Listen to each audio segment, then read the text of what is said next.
sometimes not responding is a response. Well, you talked about how you found out that they're trying to set up Drake in LA at one point. What exactly was that about? That was about like him and Diddy were beefing, right? They had a little beef over something in Miami outside of Live. I think Diddy allegedly to him or something. It was over the Start from the Bottom beat, where I guess it's supposed to go to Diddy and Drake took it and something silly like that. Yeah, I mean, when I think about Started from the Bottom, I don't know what Diddy would have did with that beat. They're one and the same. Tell me something. When you have a peanut butter jelly sandwich, if it's just peanut butter, it's just peanut butter. If it's just jelly, it's jelly. When you put it together, it becomes a peanut butter and jelly sandwich, and the taste is undeniable. You saying Diddy and Jay-Z is peanut butter jelly? Peanut butter and jelly. Like, what made you put hands on Drake? I did not put hands on Drake. Oh. And I do not want any problems with Drake. Drake is, right now, that's all I got. That's all I have to say. He's putting in his work. I didn't do nothing to Drake. Drake is my friend. That was a total rumor. Man, Drake just let the world hear Jay-Z's private warning about Diddy, and it's wild. Suddenly, those old Jay-Z lyrics, they hit completely differently. It's like he was dropping coded messages about Diddy this whole time, and now it all makes sense. But before we dive into the details, let's rewind for a second. Back in 2010, Jay-Z officially co-signed Drake early on, appearing on Drake's debut studio album, Thank Me Later, on the track Light Up. That feature was huge. It came right after Lil Wayne had already signed Drake to Young Money, and some people even saw it as a passing of the torch moment, with Jay positioning Drake as the next generation. Since then, Jay and Drake have linked up multiple times. In 2013, Jay appeared on Pound Cake, which felt like another heavyweight cosign. Then again, in 2018 with Talk Up, and in 2021 with Love All. Their bond has always been cool. Competitive at times with subliminals traded back and forth, but every collab has reinforced the same dynamic. Jay-Z in the mentor-boss role, Drake as the student soaking up game. And Drake himself has admitted on stage more than once that Jay-Z inspired him. I remember when I was about like 17 years old, I was in a parking lot. I was watching Jay-Z do a show for an event at the time that was called Rock the Caravana. It was like the first time Jay-Z had ever really like come to the city and shown us love. And I was with one of my friends from school and I was in the parking lot. For me, that was really a moment that unlocked something in my mind. It made me realize that all this is possible, you know? So I wanna thank That mentor-student dynamic between Jay and Drake never really faded. Jay as the general, Drake as the prime shooter who learned fast. But word on the street, Jay did more than just inspire Drake. He guided him. From day one, Hov was the one showing Drake how to scale in the industry, who to trust, who to avoid, and how to survive at the top. And now fans are looking back, saying Jay wasn't just rapping slick bars, he was dropping coded warnings straight into his lyrics. One fan put it perfectly. Y'all remember when Drake first hit the scene and Jay-Z told him, "Here's how they're gonna come at you"? That wasn't just rap, that was a blueprint. And if you revisit Jay's verse on Light Up Now, those words hit different. Lines like, "Drake, here's how they're gonna come at you, in disguise in the form of a favor." Or referencing the Barzini meeting from The Godfather, warning him to watch for traitors. That wasn't just flex talk, it was straight mentorship. Translation, expect industry feuds, shady favors with strings attached, and friendly setups designed to take you out as your profile rises. And today, fans are connecting dots, saying Jay might have been warning Drake about powerful industry moguls like Diddy all along. And maybe, just maybe, Drake listened. Because fast forward to 2014 and things got heated. That summer, a major feud between Diddy and Drake exploded, and it all started over a beat. Yeah, 0 to 100, The Catch-Up, produced by Boy Wonder and Frank Dukes. Diddy swore that beat was his, claimed he had dibs on it, but Drake wasn't waiting on anyone. He dropped it and the record blew up the charts. Diddy furious. By December 8th, 2014, at DJ Khaled's birthday bash at Miami's LIV nightclub, the tension boiled over. Big names, big vibes, but behind the scenes, drama. Word is Diddy didn't come to party. He came to confront, and according to multiple sources, he did just that. Diddy ran up on Drake about the beat. Drake got slick with his response, and Diddy? He allegedly slapped the OVO right out of him in front of everyone, warning him, "You'll never disrespect me again." There's no footage of this. Based on people that I've spoken to close to the situation, Diddy really did punch Drake in the face. Oh, I got that call 4 o'clock in the morning. Right. I was laying in my bed and my phone kept ringing. I'm like, why my phone keep ringing at 4 o'clock in the morning? So I go to look at my phone, and it's my dude, And they ain't, he ain't no just random guy in the club. This is somebody that everybody knows. Right. He's like, boy, you wouldn't just believe what happened. I'm like, what?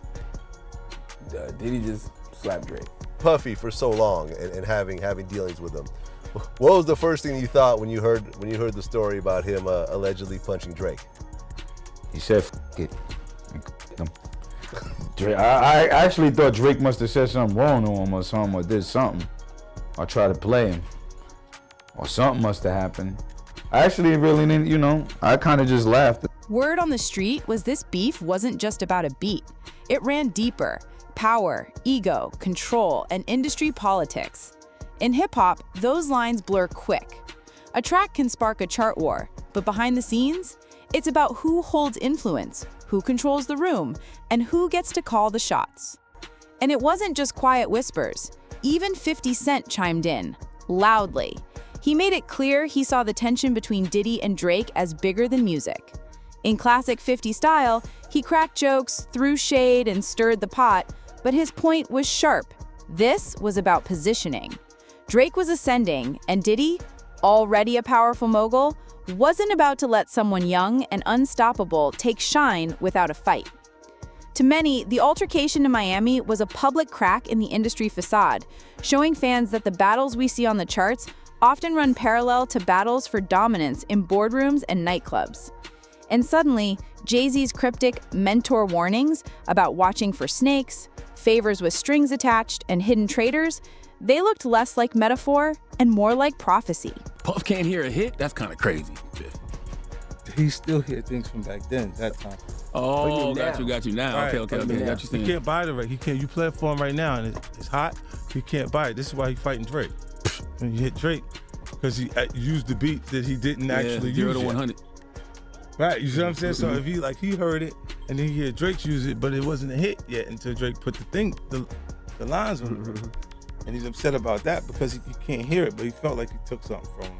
But here's where it turned real dark. Diddy didn't stop with just a slap in Miami. Behind the scenes, whispers started floating around LA. Rumors that Diddy had put a little bounty out, a so-called reward for anyone who caught Drake slipping. That's when things started moving funny around the city. Suddenly, Drake's usual routes didn't feel safe. Industry folks claimed he had to double his security, switch up venues last minute, and keep his circle tighter than ever.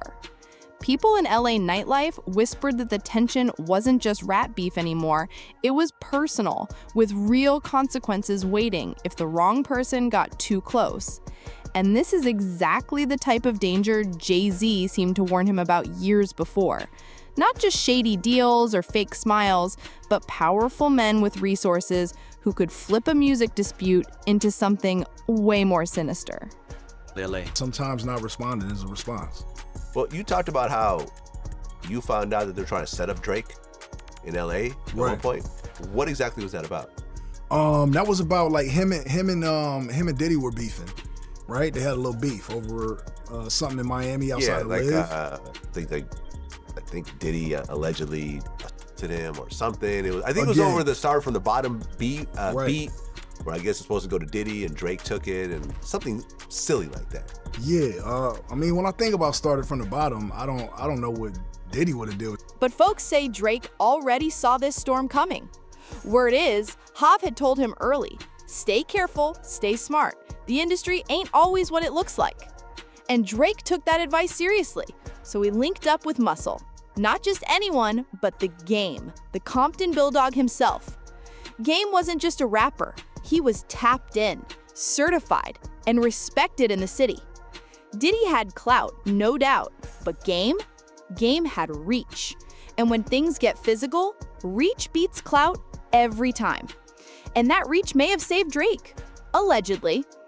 Game would later admit that people tried to line Drake up, that he even got calls telling him to wet the dude up. But instead of greenlighting shooters, Game flipped the script. He pulled up not to hurt Drake, but to protect him, to make sure no one in LA put hands on the Canadian kid making too much noise too fast. In that moment, Drake wasn't just another rap star. He was under Game's umbrella.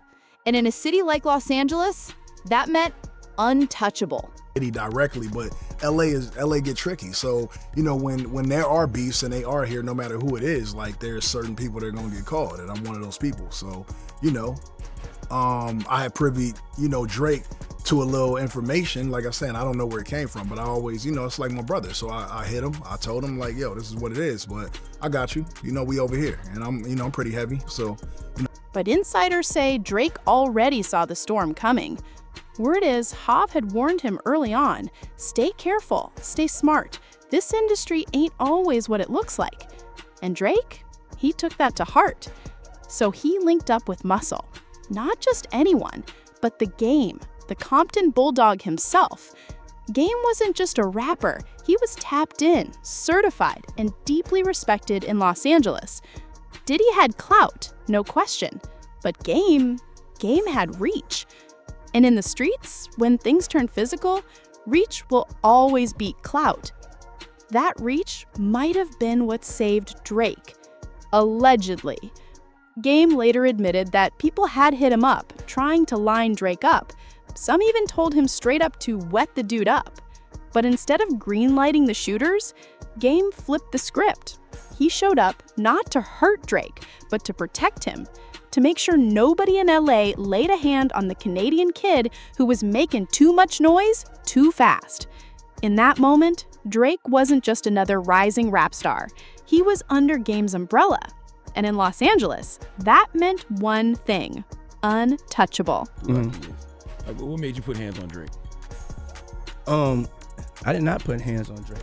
Oh. And I do not want any problems with Drake. Drake is, right now, that's all I got. That's all I have to say. He's putting in his work. I didn't do nothing to Drake. Drake is my friend. Behind closed doors, insiders said the energy between Drake and Diddy never really healed. On the surface, it looked industry cool, but underneath, ice cold. Some even argued this was never just about a beat. Cassie's later claims that Diddy was obsessive and controlling added fuel to the fire. And whispers from back in 2013 hinted that Drake was trying to bring Cassie into the OVO camp. Whether true or just talk, in Diddy's world, perception is everything, and that alone could flip a switch. Fans even dug up an old Lil Duval tweet that aged like fine wine.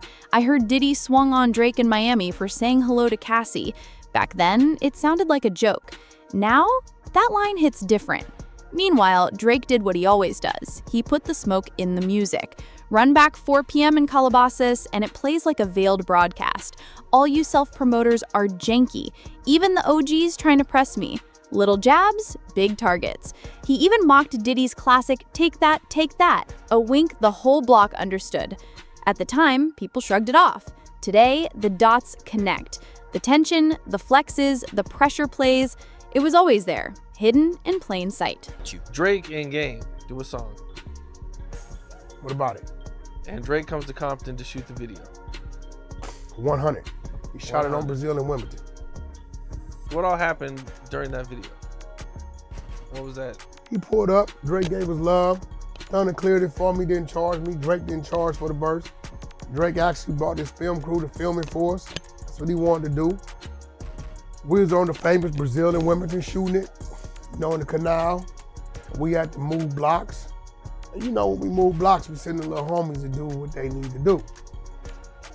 Drake kind of seen some activity and, you know, shit. He did what a motherfucker you supposed to do. He got out of there. So we sent somebody to get him. Bro, it's cool. That ain't for you. That's for us. Because, you know, we seen shit going on. But, you know, we moving blocks. We're not just going to hit the block without the block being right. So we had to make sure the homies, you know, when they cleared the block. He came back And the wildest part, people are buying it. One user put it bluntly. They call her crazy because she's telling the truth. Love me some Jag. But this isn't just about Drake anymore. It's about what Jay-Z might have known and how long he could have been covering for Diddy. If those subliminals were real, maybe Hav wasn't just mentoring Drake. Maybe he was protecting his empire from the shadows the whole time. So what do you think? Were those bars the real receipts hiding in plain sight? And how deep do you think Jay-Z's knowledge went? Drop your take in the comments, because this conversation is just getting started. And if you're all about raw shockers, unfiltered truths, and the stories the industry doesn't want you to hear, make sure you're locked in for what's coming next. Click through, stay tuned, and don't miss the next bombshell.